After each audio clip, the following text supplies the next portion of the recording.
l'impact justement du management, sur tout ce qui pouvait toucher la résilience, l'avenir également du transport aérien. Eh bien, une question nous est venue tout naturellement, puisqu'elle regroupe un petit peu toutes ces premières idées que nous avons, sur lesquelles nous avons débattu. Ben, c'est après cette crise du Covid-19, qu'est-ce qu'il va rester de nos libertés? Et pour cela, donc, Marc Bonan, Maître Bonan, sera des nôtres pour débattre, et non pas sur du contradictoire, Maître, pour une fois. Le général de corps d'armée, où est-ce qu'il est? Bertrand Soubelet, qui a été un des dirigeants de la gendarmerie nationale et qui a osé parler, et c'est pour ça qu'il est avec nous ce soir. Et Mirette Zaki, qui est une journaliste et qui viendra nous apporter une touche féminine. Et merci beaucoup, Mirette, parce que ça nous manque, puisqu'on s'est rendu compte qu'on avait quand même beaucoup d'hommes dans notre auditoire. Pour modérer aujourd'hui Enza, vous l'avez compris tout à l'heure, qui a fixé les règles du jeu d'une manière très précise.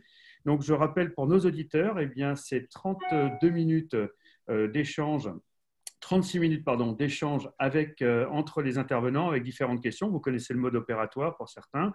Et ensuite, 24 minutes de questions-réponses entre le public et les intervenants, de manière à ce que nous puissions épuiser le sujet, tant soit-il qu'il soit épuisable. Je vous invite bien évidemment à couper vos micros pour celles et ceux qui ne communiquent pas, et à poser, grâce à la petite icône « Converser », poser vos questions de manière à ce que nous puissions les soumettre pour certaines aux intervenants, et puis après on donnera la parole aussi au public. Le débat est enregistré. Si certains d'entre vous sont gênés par le fait qu'il est enregistré, je ne peux que les inviter à quitter le débat, parce que ça deviendrait compliqué, puisque vous savez que nous le laissons ensuite en replay, de manière à ce que ceux qui n'ont pas pu participer avec nous puissent avoir la chance au moins de visionner les débats. Donc si maintenant quelqu'un est gêné, il faut quand même le dire, mais ça n'aura pas une grosse influence, puisque nous allons quand même l'enregistrer. Voilà, comme quoi un bon débat sur les libertés, vous voyez, qui commence bien. Enza, je te cède la parole. Merci à toutes et à tous et très bon débat. Merci, cher Richard, et merci à nos complices Jacques-François et Julien et leurs équipes. Nous sommes déjà 113 sur la plateforme. Alors, ce 11 mai marque le début d'un déconfinement, pas tout à fait vécu de la même manière en Suisse ou en France. En Suisse, après avoir annoncé le lancement d'une application permettant de suivre le cheminement de l'infection, le Conseil fédéral a décidé de soumettre un projet au Parlement d'ici le 20 mai pour s'assurer d'une base légale. Ainsi, toujours dans l'optique de retracer les personnes infectées, il était question de prendre l'identité des clients des restaurants. Le gouvernement a décidé vendredi de ne pas intervenir sur cette mesure assez controversée. En France, que penser des 2 € alloués par le gouvernement aux médecins qui fourniraient le nom d'un malade infecté par le virus? Un peu plus loin de chez nous, on peut parler de quelques faits interpellants. Aux Philippines, le président Rodrigo Duterte a annoncé vouloir abattre les citoyens qui ne respecteraient pas le confinement.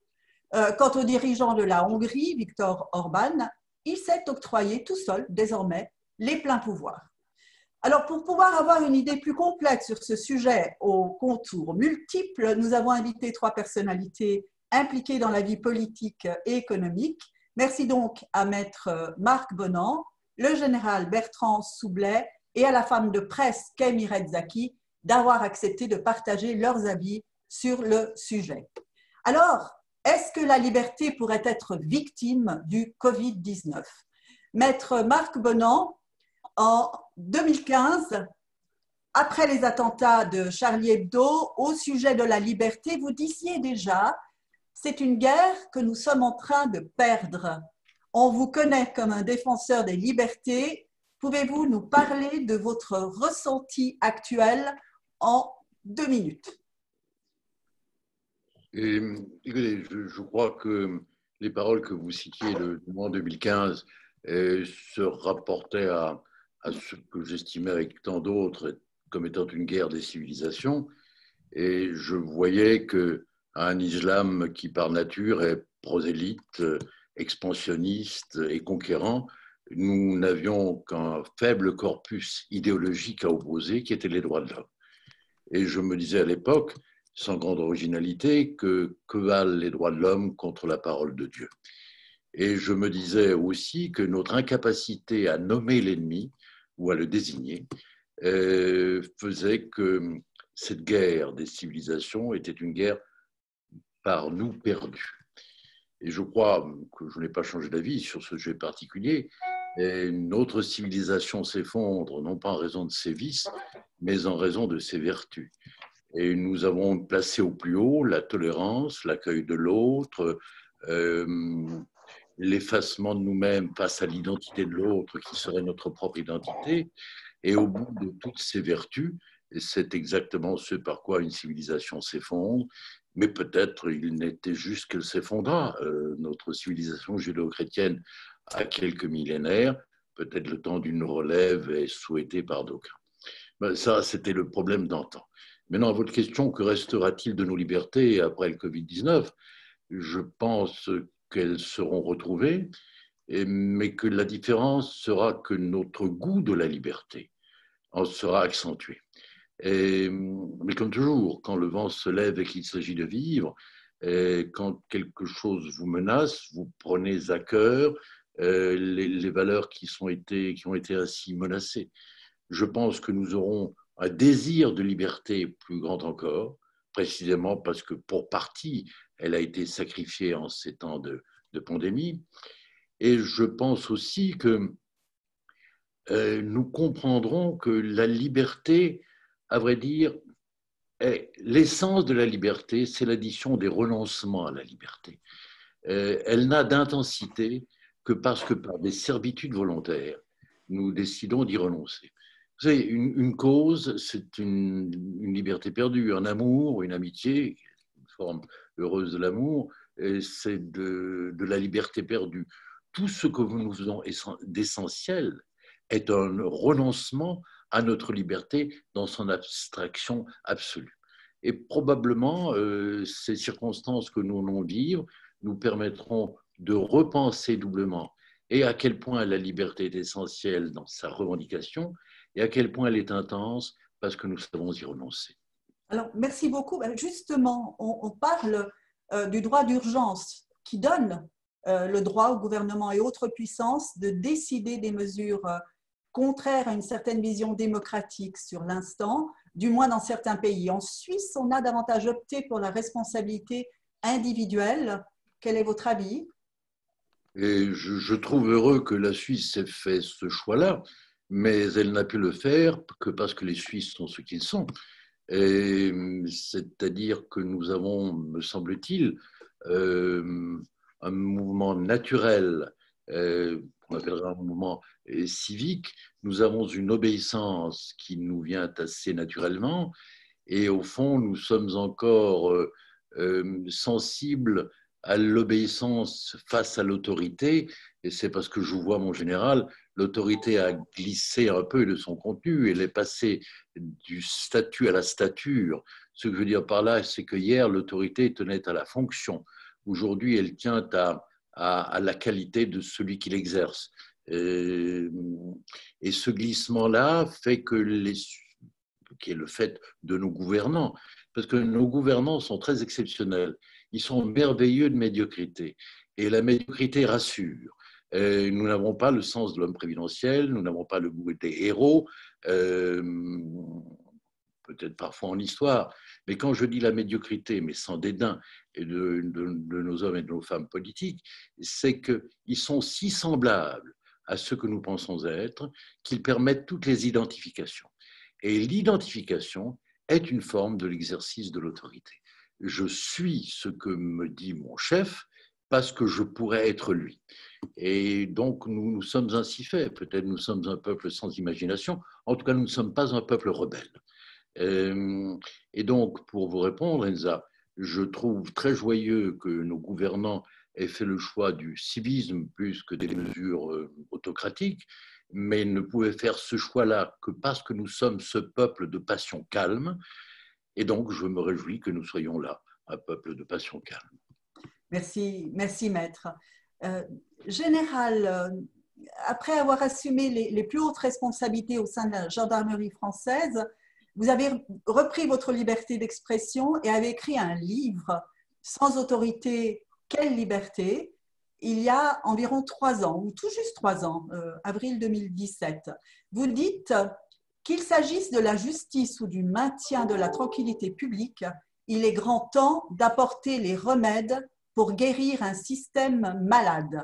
Dans quel état d'esprit êtes-vous en ce qui concerne les décisions prises par le gouvernement français pour la lutte contre le virus?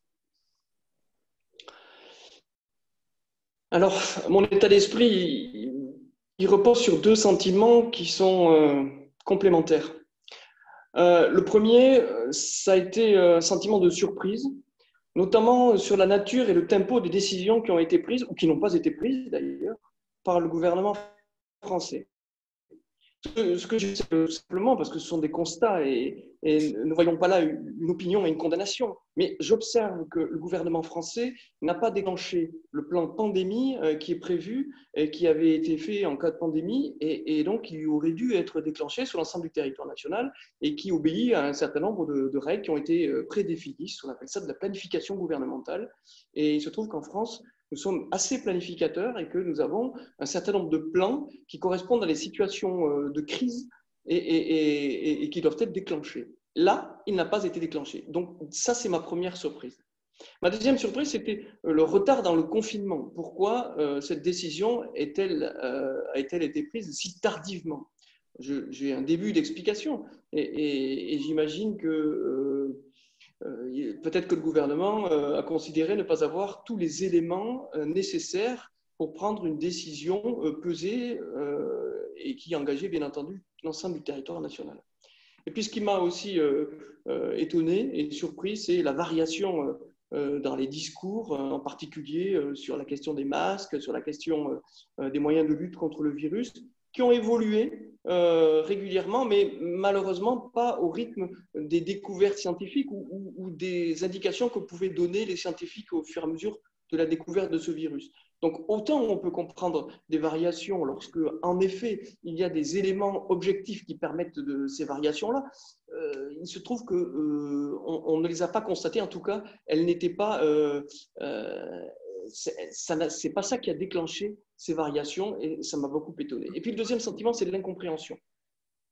Parce que, très honnêtement, je ne comprends toujours pas pourquoi, à 2 jours du confinement ou 3 jours du confinement, le pouvoir politique a maintenu les élections municipales qui ont mobilisé des millions de Français qui sont allés prendre des risques pour aller voter. Et donc ça, j'avoue que quand j'entends le gouvernement qui dit, le président de la République qui dit nous avons consulté les autorités politiques et les différents partis pour prendre cette décision, moi j'aurais préféré qu'ils consultent les spécialistes médicaux parce que c'était eux qui pour le coup étaient les plus légitimes pour conseiller le gouvernement. L'autre chose, c'est que je ne comprends pas non plus pourquoi il n'y a pas eu une politique de tests massifs comme il y a eu dans d'autres pays, mais manifestement, je crois que là non plus, nous n'étions pas très bien préparés. Et puis, certaines décisions comme la reprise de l'activité des établissements scolaires me surprend beaucoup. Voilà, donc ce sont mes premières, j'allais dire, mes premières remarques sur les décisions qui ont été prises par le gouvernement français, mais je suis très sensible à ce que dit Maître Bonan parce qu'il a parfaitement raison. Ce qui a été fait en Suisse ne peut pas l'être en France parce que la nature même du peuple suisse est fondamentalement différente de la nature du peuple français, qui lui, pour le coup, n'est pas un peuple de passion calme, mais plutôt un peuple de gens plutôt rebelles à l'autorité. Et en effet, je pense que les mêmes décisions prises dans les 2 pays n'ont absolument pas les mêmes conséquences. Général, merci beaucoup. Politiquement, dans un premier temps, vous rejoignez le président Macron qui parle de vous comme du général Courage et le mouvement En Marche. Finalement, vous devenez vice-président d'un nouveau parti, Objectif France. Si votre parti avait dû gérer la crise, quelle place auriez-vous laissé à la liberté individuelle? Alors ça, c'est une question de fond. Alors déjà, pardonnez-moi, mais je vais juste faire une petite rectification. Je n'ai jamais rejoint le candidat Macron. Je vais simplement donner une aide pour la mise au point de son programme, en particulier sur la question de la sécurité et de la défense, parce que je suis un pur produit de la République et quand ces conseillers viennent me trouver en me disant « Mon général, on souhaiterait que vous regardiez notre programme et que vous nous fassiez part de vos réflexions et que vous nous fassiez profiter de votre expérience, comment puis-je refuser ça au moment où mon pays est en train de choisir un nouveau président de la République ?» Franchement, moi je suis un homme de devoir et je considère qu'il est normal que j'aille le faire. Après, pour répondre très spécifiquement à votre question, c'est compliqué et c'est vrai que j'aurais dû nuancer les propos que j'ai tenus tout à l'heure en disant que lorsqu'on n'est pas au pouvoir et que l'on n'a pas la totalité des informations pour prendre des décisions, c'est toujours très facile de critiquer. Et c'est vrai qu'en France, nous avons une fâcheuse tendance à critiquer et à polémiquer en permanence sur n'importe quel sujet. Donc moi, je ne juge pas, je constate. Mais c'est vrai que à la place du gouvernement, ça aurait été très compliqué. Ce que j'observe, c'est que les hommes politiques ne sont pas faits et ne sont pas cortiqués pour gérer des crises importantes et majeures. Pourquoi ? Parce que tout simplement, ils ont toujours un arrière-plan de leur réflexion ou des idées qu'ils vont développer, ils ont toujours un petit fond de calcul électoral ou de calcul, j'allais dire, pour leur propre avenir. Or, en l'occurrence, sur cette question-là de la crise sanitaire, ce n'était pas une question individuelle, une question de stratégie personnelle ou d'intérêt, c'était une question uniquement de sauver des vies et de protéger les Français. Je parle pour la France, mais c'est exactement la même chose pour tous les gouvernants et tous les responsables politiques. Donc, il s'agit d'abord d'assumer cette responsabilité de protéger la population. Oui, je vous écoute. Pardon, juste sur l'idée de la liberté individuelle, donc vous auriez fait la même chose. Ah oui, moi je fais partie de ceux qui ont suggéré de prendre des mesures de confinement très très tôt. Très très tôt. Et en effet, il n'y a pas d'autre solution. Mais Maître Bonin a parfaitement raison tout à l'heure quand il disait en gros que la liberté prend une autre dimension lorsque pour le collectif on renonce temporairement à une petite liberté individuelle. C'est tout à fait clair. Et donc il faut que chacun puisse comprendre que lorsqu'il y a des enjeux de cette nature, eh bien il faut qu'on puisse renoncer temporairement à certaines libertés individuelles. Et on ne peut pas tout refuser en permanence au nom de la liberté individuelle. Parce que sinon, on n'accepte plus rien, on renonce à toute autorité, et c'est le début de l'anarchie. Parce qu'en fait, c'est ça, c'est le début de l'anarchie.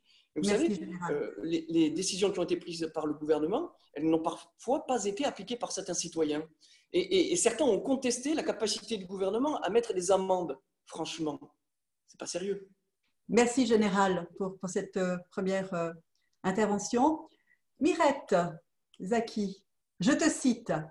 Le droit à l'information, à la libre expression et à la critique est une des libertés fondamentales de tout être humain, comme proclamait la Charte de Munich de 1971 qui s'inspire de son ancêtre français de 1918. Alors, théoriquement, c'est parfait. Qu'en est-il, selon toi, de ces belles phrases en ce moment ? Alors, cette phrase est très d'actualité, merci Enza, parce qu'une des conséquences de la crise, c'est qu'il y a eu un désir très très fort de la part, on va dire, des pouvoirs établis en général, qu'ils soient politiques, scientifiques ou médiatiques, de contrôler l'information. J'ai rarement vu à ce point-là une mobilisation pour contrôler quel type d'informations sortent auprès du grand public.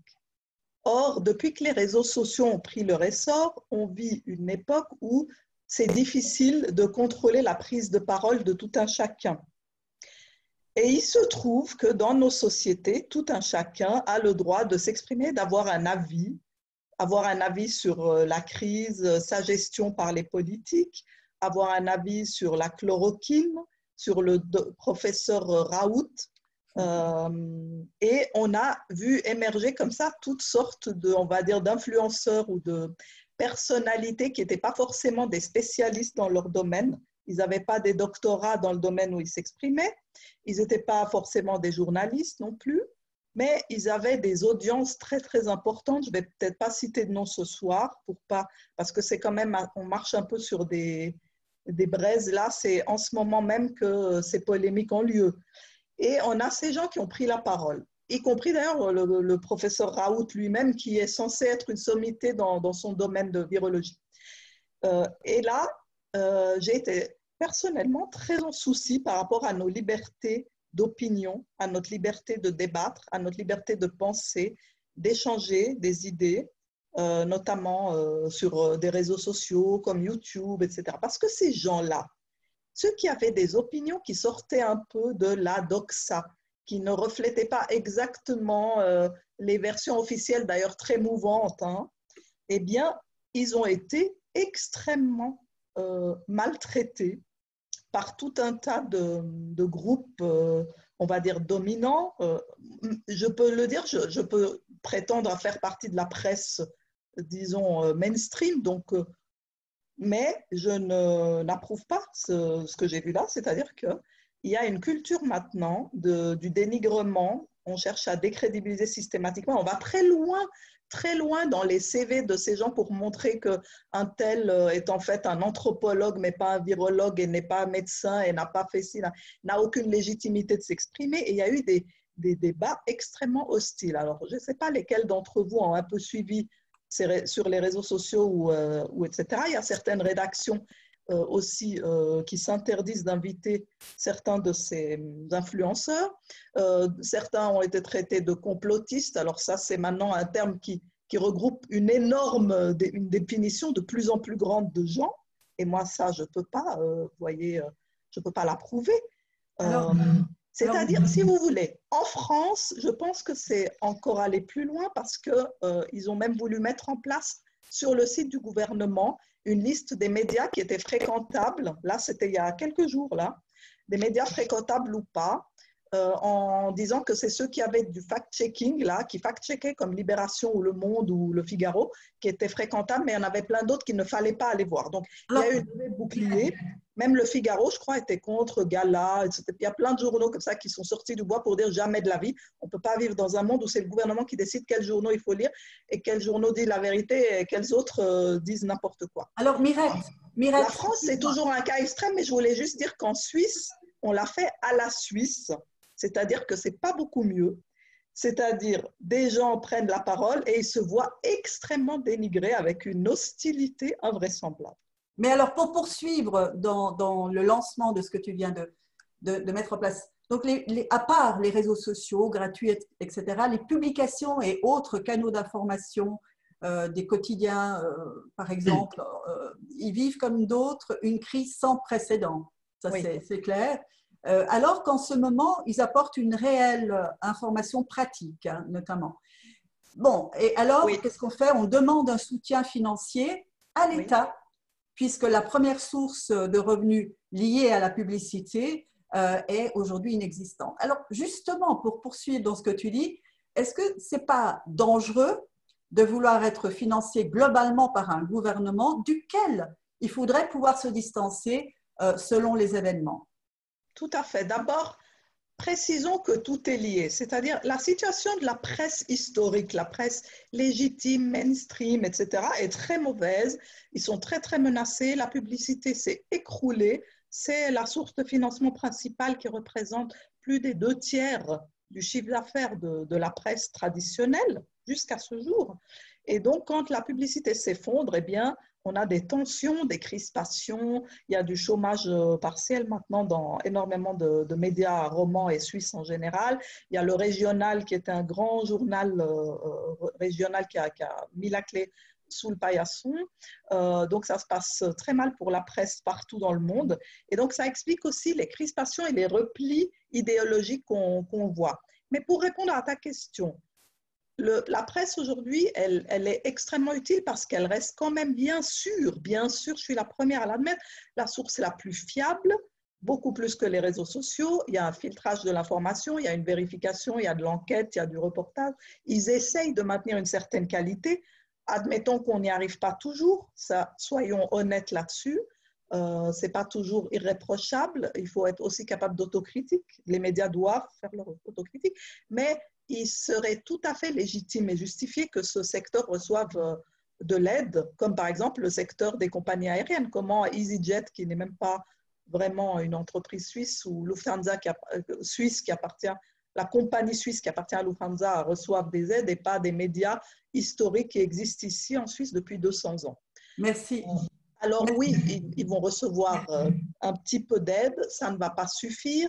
Et la question d'une aide gouvernementale se pose vraiment, sachant le besoin d'indépendance des médias.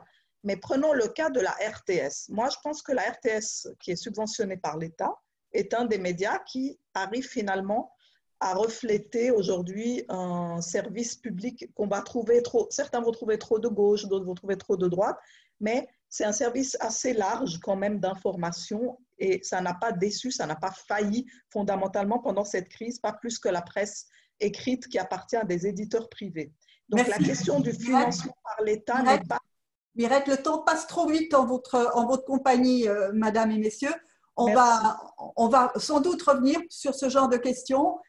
Maintenant, le temps a passé vraiment, mais Maître Marc Benant, une question au général Bertrand Soublet, s'il vous plaît.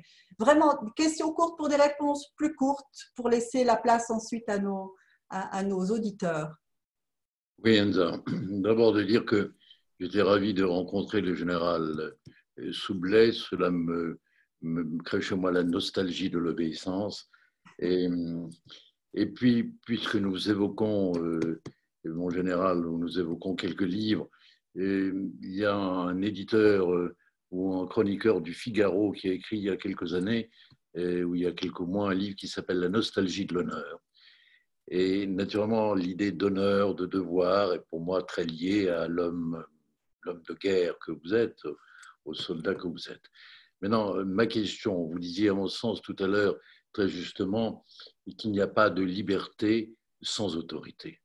Et ça, c'est une chose que probablement la plupart des gens ont de la difficulté à percevoir.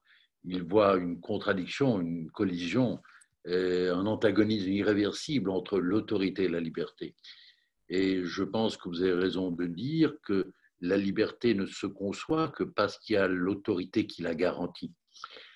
Et c'est le vieux débat sur la force et le droit, le vieux débat entre, au fond, le droit sans la force est une impuissance, la force sans le droit est une barbarie.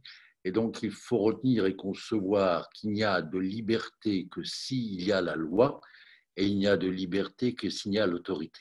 Donc, ce qui semble nier la liberté en est en fait le garant. Et la voilà question, et la question, maître? Et la question, est-ce que vous êtes d'accord avec moi, et pour dire qu'on ne peut concevoir de liberté sans autorité, et cette autorité que nous avons tenté tout à l'heure de définir, c'est-à-dire l'autorité qui tient à la stature et pas simplement au statut, qui fait qu'un chef doit être exemplaire, et notamment autour de cette notion de l'honneur n'étant pas conçu comme une vanité, mais comme une exigence qu'on se réserve.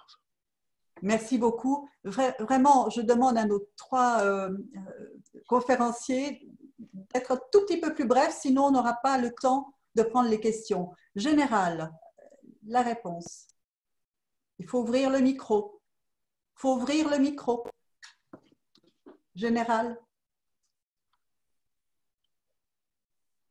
Général, voilà. Pardonnez-moi, j'avais éteint parce que je ne voulais pas perturber. Évidemment, je partage le sentiment de Maître Benant parce que je pense qu'en réalité, l'autorité est un véritable levier pour la liberté et pas le contraire. La difficulté que nous avons eue dans notre pays en France, c'est que nous avons connu un épisode historique dont nous subissons encore les conséquences et les séquelles, c'est mai 68, où on a cru qu'on allait gagner notre liberté sur les barricades en détruisant tous les fondements de la société. Tout ça n'a pas de sens et on a malheureusement encore aujourd'hui les séquelles de cela. Donc, voilà quelle est ma réponse. Et je préférais qu'elle soit très courte. Merci, merci Général. Alors, Maître Bonan, tentons l'impossible. Une petite question à Mireille Zaki, s'il vous plaît. Oui, c'est effectivement une tentation de l'impossible, parce que dès que je vois Mirette, et ma première tentation, c'est lui faire la cour. Mais donc, abandonnons cette tentation grave pour lui dire ceci, Mirette. Vous avez le sentiment que des forces que l'on peut désigner ou qui sont obscures pèsent lourdement sur la liberté d'expression. Et est-ce que vous vivez, vous en tant que journaliste, femme de presse, ces nouvelles morales et ces nouvelles censures qui font que la parole n'est plus tout à fait libre, qu'il y a un impératif, par exemple, de bienveillance, l'impératif de ne pas discriminer, et au fond, qu'un propos importe non pas en raison de sa justesse, mais en raison de sa justice, il faut qu'un propos ne soit pas intrinsèquement juste, mais qu'il soit bienfaiteur pour qu'il écoute. Merci, maître. Écoutez, je pense qu'au nom de la liberté d'expression, on ne peut pas diffamer, calomnier, menacer et puis intimider comme on voit aujourd'hui. Mais l'inverse est vrai aussi. C'est-à-dire que quand quelqu'un prend la parole et il dit des choses peu conventionnelles, on ne peut pas se mettre à le harceler parce qu'il y a un vrai bullying, il y a des brimades, il y a des intimidations. Et je pense que le droit, enfin, des avocats comme l'étude Bonan, n'est-ce pas, doivent aujourd'hui clairement défendre des personnes victimes de diffamation, d'atteinte à leur image et à leur réputation, à leur crédit, parce qu'ils ont juste osé dire des choses un petit peu sortant de la doxa du moment. Merci. Vous n'avez pas répondu sur ma tentation de vous faire la cour. Eh bien, cher maître, votre éloquence Il n'y a pas de deuxième question, pardonnez-moi. Oui, vous m'avez... Oui. Général, une question s'il vous plaît à Maître Marc Bonan. Vraiment, je vous prie des questions courtes et des réponses très courtes. Général? Oui, je voudrais demander à Maître Bonan quel est son sentiment sur la responsabilité pénale de nos gouvernants quand ils prennent de mauvaises décisions. Est-ce que vous imaginez un jour qu'on pourra faire sanctionner des hommes politiques parce qu'ils sont véritablement mauvais et qu'ils auront pris des décisions qui n'allaient pas dans le sens de l'intérêt général? C'est une question complexe. Moi, je ne suis pas favorable à la judiciarisation du monde. Et je pense que nos hommes politiques prennent des décisions, il faut présumer leur innocence et leur bonne foi, à un degré de connaissance particulier, ils peuvent se tromper. Et je pense qu'un homme politique qui se trompe, au regard de l'histoire, est politiquement sanctionné, l'élection, la non-réélection. Et je serais peu enclin à penser qu'il y ait des actions de classe et par lesquelles on voudrait la condamnation pénale des hommes politiques qui se sont tout simplement trompés. Je présume chez les hommes politiques aussi leur bonne foi. Mais ce que vous disiez tout à l'heure, mon général, c'est qu'en tout cas en démocratie, la politique, c'est l'art de se faire élire et l'art de se maintenir au pouvoir. Partons de l'idée qu'il y a aussi une part d'idéal sur l'intérêt collectif, mais c'est une des fragilités de la démocratie. Il faut avoir ce besoin de commerçant de plaire. Je préfère, quant à moi, le plaisir aristocratique de déplaire. Merci, maître. Général, une question à Mireille Zaki. Oui, tout à l'heure, vous avez parlé des médias, de leur indépendance relative, notamment pour ceux qui sont subventionnés par l'État. Et Dieu sait si nous, en France, nous sommes concernés par ce mode de fonctionnement. Est-ce que vous pourriez nous dire quel est pour vous le statut idéal de la presse, subventionnée, pas subventionnée, publicité, pas publicité, indépendance, pas indépendance, voilà. Alors là, vraiment, Général, vous me posez la question qu'on n'a pas réussi à résoudre parce qu'on sait qu'une presse financée par des annonceurs, malheureusement, n'est pas indépendante, surtout quand ces annonceurs se raréfient. Une presse financée par l'État, trop proche aussi des milieux politiques. Et il ne reste plus à la fin qu'une presse qui serait financée par des mécènes désintéressés. En y réfléchissant bien, ces mécènes n'existent pas. Donc aujourd'hui, l'information libre qui n'est pas rattaché à certains gros centres de pouvoir n'existe pas en réalité. Il n'y a pas de financement pour l'information libre, si bien qu'elle doit se faire de manière quasiment bénévole. À un moment donné, on aura des sites Internet qui vont offrir de l'information d'intérêt public, mais qui devront se financer par d'autres activités. C'est la seule possibilité que je vois pour l'avenir. Merci Mirette. Mirette, une question à Maître Marc Bonan. Oui, Maître. Vous disiez donc que la société occidentale allait mourir plus de ses vices, de ses vertus que de ses vices. Vous ne voyez donc pas de vices à nos sociétés en particulier. Vous ne voyez rien de liberticide actuellement, notamment à la faveur de la crise. Ça ne vous soucie pas du tout? Non, moi je trouve que les libertés qui sont atteintes, mais donc pas la liberté, mais les libertés qui sont atteintes à l'occasion de cette crise devaient être atteintes. Vous savez, si on place au plus haut la santé et la sécurité, je pense qu'aujourd'hui, si l'on fait un sondage, on verrait que les gens placent au plus haut la santé et la sécurité, et pas au plus haut la liberté. Simplement, ils n'ont pas tout à fait conscience que de placer au plus haut la sécurité et la santé suppose des atteintes à la liberté, en tout cas à la liberté de l'autre. Tout ce principe hippocratique, ne pas nuire, c'est-à-dire que je suis libre, mais je ne dois pas nuire à l'autre dans l'exercice de ma liberté. Et donc, je dois renoncer à une part de ma liberté, tout simplement pour l'autre. Et c'est le fameux contrat social rousseauiste dont le général parlait tout à l'heure, c'est-à-dire que le pacte social suppose un renoncement volontaire, si possible éclairé, à une part de sa liberté au profit de de la collectivité, c'est-à-dire de la notion d'intérêt général, avec toutes les définitions difficiles de ce qu'est l'intérêt général. Merci beaucoup. Une dernière question, Mirette, au général Bertrand Soublet. Très bien. Alors, je voulais savoir, est-ce que dans ce que vous avez dit tout à l'heure, on a eu l'impression que vous ressentiez qu'il y a une certaine bureaucratie un peu trop lourde qui a pu, en France, freiner l'adaptation à la crise.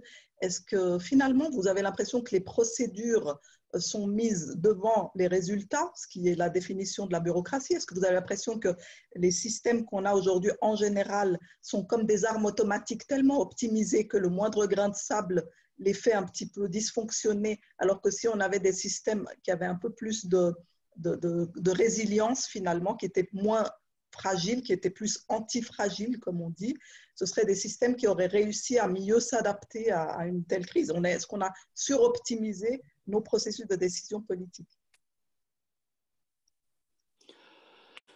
Moi, ma réponse, elle va concerner essentiellement la France. En réalité, je pense qu'on a un État qui est suradministré. On a un État Léviathan qui nous coûte 57% de notre richesse nationale, du PIB, pour des résultats qui sont tout à fait médiocres.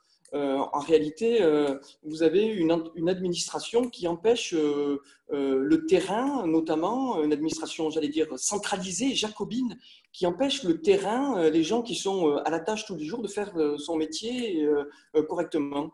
Donc, on souhaiterait que l'administration aide ceux qui sont à l'œuvre sur le terrain. Et en réalité, c'est exactement le contraire qui se passe. On l'a vu notamment avec les agences régionales de santé, mais pas que. Donc, en réalité, il y a trop d'État et pas assez d'agilité. En fait, c'est un équilibre. Il faut que ça repose sur suffisamment d'État, mais avec de l'agilité pour avoir un maximum de résilience. Et nous n'avons pas en France actuellement atteint cet équilibre et je crains qu'il nous faille beaucoup de temps pour l'atteindre. Merci beaucoup, Madame, Messieurs, de cette première partie qui a également permis de mieux connaître ce que vous pensez, ce que vous ressentez. Richard, à toi.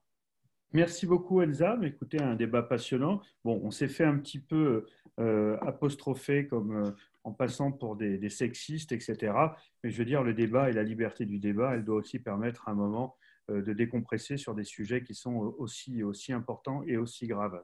Bien évidemment, pour moi, le sexisme est aussi important et aussi grave. Ne me faites pas dire ce que je n'ai pas dit et pas voulu dire. Babette Le Fosse a une très très bonne question pour vous, mon général, je crois. Est-ce que Babette est là? Babette La Fosse? Oui, oui, oui. Alors, votre question sur De Gaulle disait un chef d'État, etc., je trouve qu'il y a quelque chose d'assez intéressant et qui va justement dans le sens de ce que vient d'énoncer le général Soublé. Oui, oui, parce qu'on est vous parliez de l'exercice occasionnel pour un décideur, c'est la gestion de la crise. Mais normalement, un décideur est là pour justement gérer les crises. C'est son quotidien, c'est le quotidien des dirigeants. Et De Gaulle disait, pour avoir un chef d'État, il faut un chef, mais il faut aussi un État. Et c'est un petit peu le sentiment que l'on a aujourd'hui, c'est où est l'État et où sont les chefs. Qu'est-ce que vous pensez de cela, en général? Écoutez, pour ne rien vous cacher, je pense que l'État, hélas, dans notre pays, est omniprésent et il s'occupe de tout. Et moi, je souhaiterais qu'il s'occupe un peu moins de ceux qui ne le regardent pas. Il y a un certain nombre de sujets comme régaliens en particulier, comme la défense, la sécurité, la justice, qui sont mal pris en compte par l'État. Et par ailleurs, et la recherche, par exemple, aussi mal pris en compte par l'État. Et puis, vous avez un certain nombre de choses dans lesquelles l'État intervient en permanence.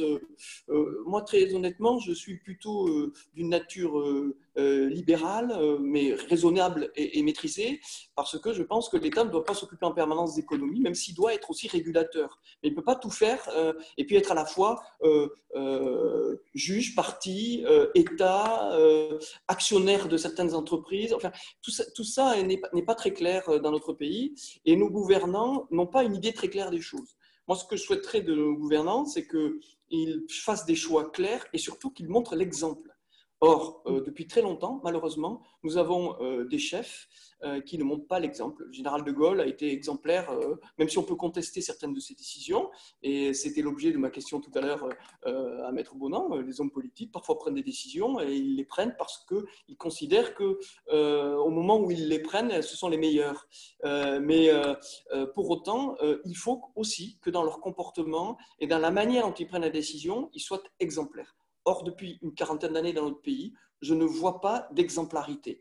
Or, pour qu'on se reconnaisse dans ceux qui gouvernent, il faut absolument qu'il y ait cette notion d'exemplarité. C'est comme ça que tient le contrat social. Et malheureusement, aujourd'hui, il est quand même assez... il y a eu un sacré coup de canif dans le contrat social. Merci beaucoup, mon général. Une question de Thierry Martin, mon major. Vous avez une très bonne question, me semble-t-il, sur les journalistes et Google. Est-ce que vous êtes là ?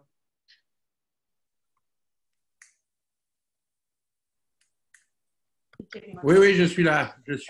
Alors, je sais que Mirette se fera un plaisir de répondre à cette question, Thierry. Une question sur les journalistes et Google et leur référencement ? Oui, ma question pour Mirette, ou ma remarque plutôt, c'était effectivement de plus en plus dans cet univers impitoyable qu'est devenu la presse et les médias mondiaux, on a l'impression que des fois, les journalistes ne se justifient que par publier des sujets sur le sang et qu'en fait, dans leur publication, ils cherchent un référencement Google avantageux qui assure un peu leur survie en tant qu'individu plutôt que de se fonder sur des valeurs fondamentales de la société et qui se fassent un peu le porte-parole de sujets de fond plutôt que sur la forme qui les avantage. Je suis d'accord avec vous, Thierry. Les ressorts aujourd'hui de l'activité journalistique vont tendre à favoriser les sujets extrêmement bien référencés avec beaucoup de clics. Les webmasters deviennent un peu les rois, les data journalistes sont très valorisés et très bien payés et très recherchés. Et tout ça, ça fausse un peu la recherche de sujets d'intérêt public large qui visent le bien commun, comme est la mission de base du journalisme. Effectivement, il est tiraillé et éloigné et ça, c'est sans parler de tout l'aspect commercial qui oblige le journalisme à beaucoup couvrir de sujets qui plaisent aux annonceurs et aux sponsors, bien sûr. Très bien, merci Mireille de cette réponse brève. Nerea, pour Marc Bonan, avec d'autres questions qui se regroupent avec Claude Desfaugues également. Où est-ce qu'on doit placer les limites de nos libertés au nom du bien commun? Et surtout, quels sont les points sur lesquels nous devons rester très attentifs si nous voulons garder une forme de liberté. Vous avez la parole, Marc Bonin. Oui, c'est un équilibre difficile à réaliser. Moi, je placerais au plus haut la liberté d'expression. Parce que la liberté d'expression n'est pas simplement la liberté de dire, c'est aussi la liberté de penser. Et donc, si je devais faire une hiérarchie dans les libertés auxquelles je tiens et sur lesquelles les combats devraient être acharnés et intransigeants, c'est d'abord la liberté d'expression, plus que la liberté d'aller et de venir, de traverser les frontières. Donc, je place au plus haut la faculté de dire, donc de penser, plus que la liberté de mouvement. Très bien, merci Maître. Yves Poulain, une question également très intéressante sur la liberté de nos gouvernants et des parlementaires qui seraient sous le joug du lobbying. Vous avez la parole, Yves. Oui, bonsoir. Écoutez, à qui voulez-vous poser votre question? Oui, je vais répéter. Effectivement, j'ai l'impression que le gouvernement, les parlementaires, les hommes politiques en général, ceux qui sont censés nous guider, ne sont pas libres, enfin, oui, et qu'on est de plus en plus soumis à l'emprise des lobbies. Qui veut répondre à la question? Mirette? Oui, alors merci pour cette question parce qu'effectivement, on a vu une étude d'une ONG a montré que le lobbying a énormément augmenté auprès de la Commission européenne à Bruxelles et que le financement de campagnes politiques aux États-Unis a vraiment explosé ces dernières années.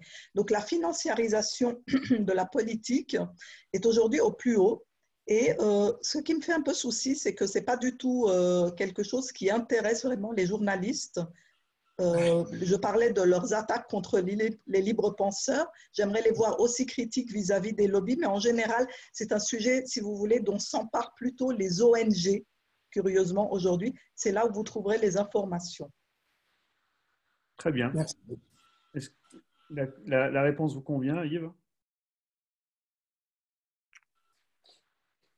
Patrice Roux pose une question aussi sur le Covid-19 et la 5G. C'est très intéressant. À qui voulez-vous poser votre question, Patrice?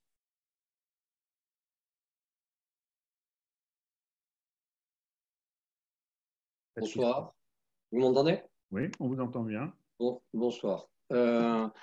J'aurais aimé la poser à Madame Miretsaki, justement. Parce qu'on entend tout, et comme vous dites, sur YouTube, sur Facebook, etc., tout le monde y va de sa médiatique collection individuelle et on ne sait plus où on en est, qui durait, etc. Donc l'application Covid-19, elle paraît dangereuse ou pas. En fait, tout le monde a peur. En fait, tout le monde a peur d'être surveillé et sursurveillé. La 5G arrive, on parle de la société Huawei qui est en guerre avec les États-Unis et la Chine. Enfin, bref, je me suis assez, depuis quelques mois, avant le virus, documenté, réfléchi à toutes mes suggestions, etc. et mes réflexions.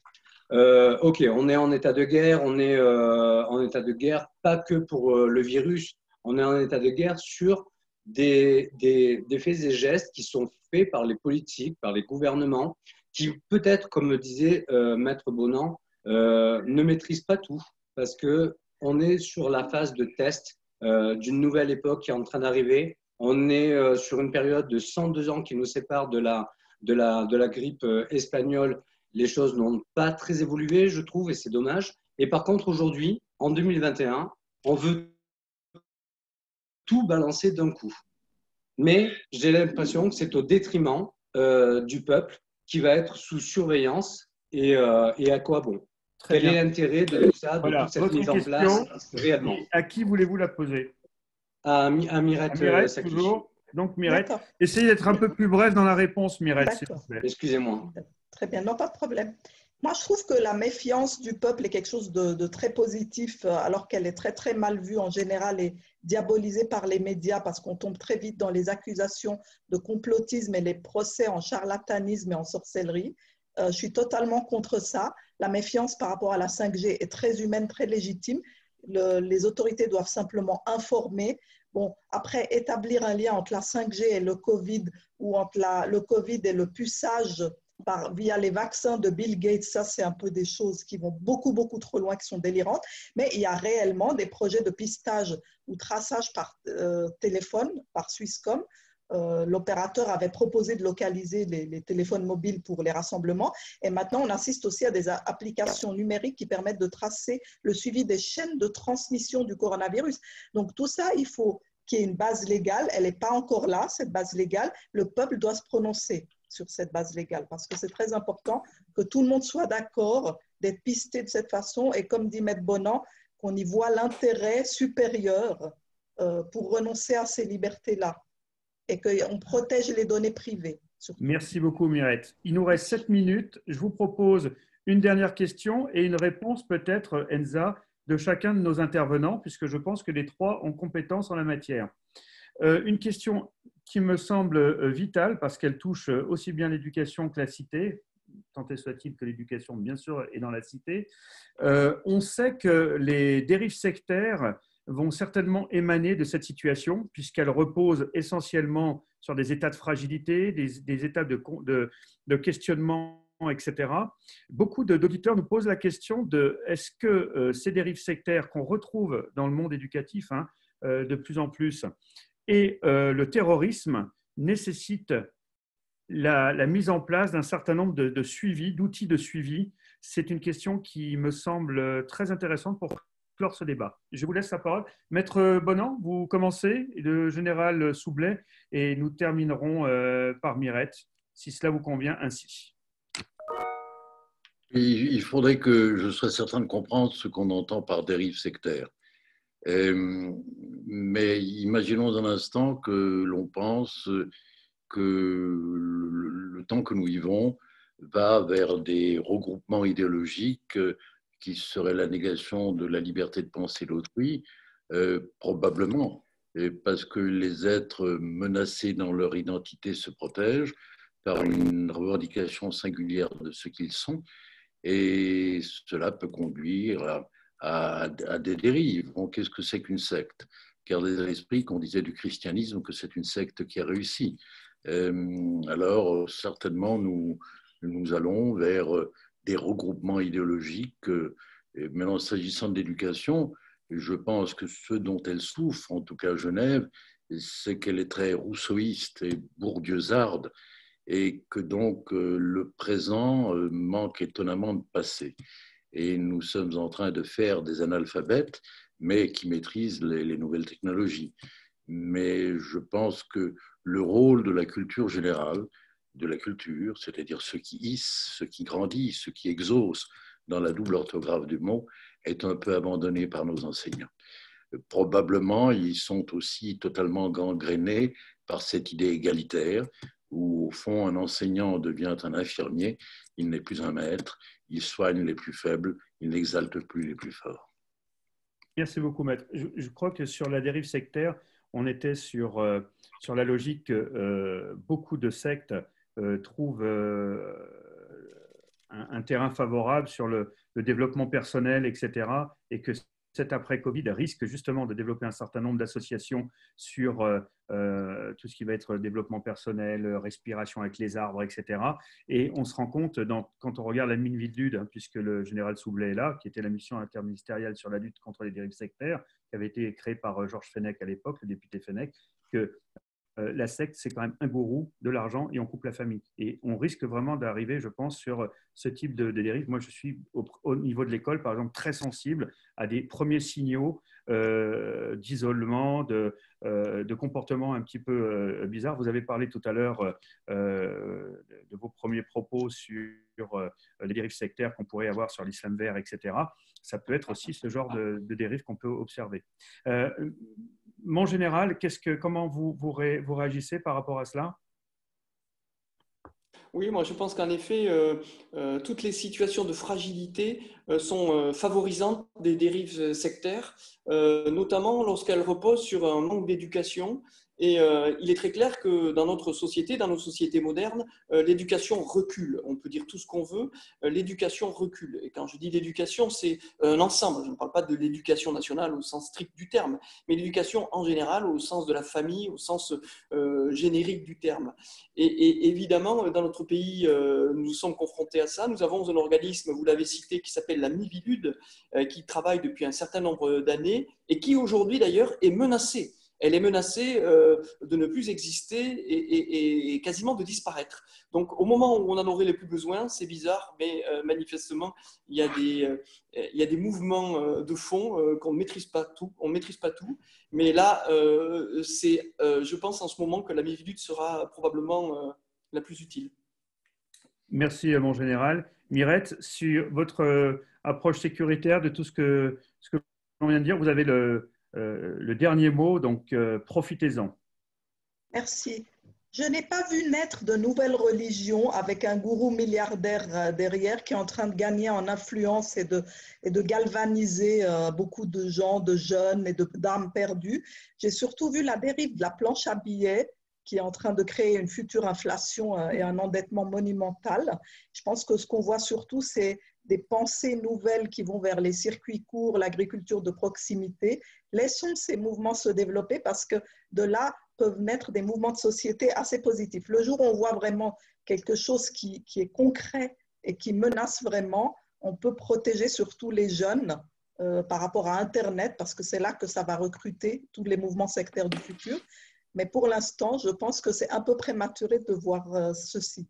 Peut-être qu'il y a des pensées plus positives qui sont en train de germer. Il y a ZEP et Jean Rossio qui ont lancé un appel pour l'économie locale. Et puis à l'appel du 4 mai, c'est pas mal.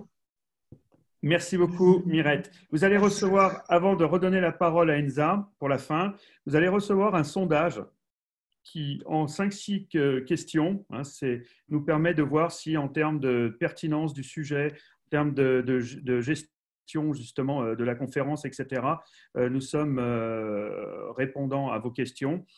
Si vous pouviez prendre le temps de le remplir, ça prend 30 secondes. Et pour ma part, je vous remercie. Je vous dis à lundi prochain avec de nouveaux intervenants que Enza va se faire un plaisir de vous présenter. Très belle semaine à vous toutes et à vous tous et tout de bon. Merci Richard. Merci surtout à nos 3 intervenants magnifiques. On voit combien le sujet évidemment est vaste. Contenter tout le monde, c'est juste impossible en un si peu de temps. Mais on a bien perçu vos lignes à chacun de vous. Merci beaucoup pour cela et merci bien sûr à Jacques-François et Julien pour tout ce qu'ils préparent pour que ça puisse se faire. Alors lundi prochain, ce sera le 18 mai, ce sera notre 5e e-table ronde. Alors en temps de Covid, de crise, négociation, jeu ou enjeu, avec Antonio Hodgers, président du gouvernement genevois, Raymond Loretan, président notamment du groupe Genolier, du club diplomatique, ancien ambassadeur suisse, entre autres, et Bernard Tellier, ancien négociateur principal du GIGN, conférencier et expert au niveau des médias télévisés qui font très souvent appel à lui. Voilà, merci à toutes et à tous d'avoir donné ce temps. Je ne sais plus ce qui se passe. Ah, voilà, on a déjà l'annonce de la prochaine fois. Vous pouvez déjà vous inscrire, c'est tout à fait possible. Voilà, je vous souhaite une excellente soirée. Je demande aux conférenciers de rester pour la photo. Par contre, merci à tous les autres d'avoir été là, de nous quitter. À la semaine prochaine. Bonne semaine.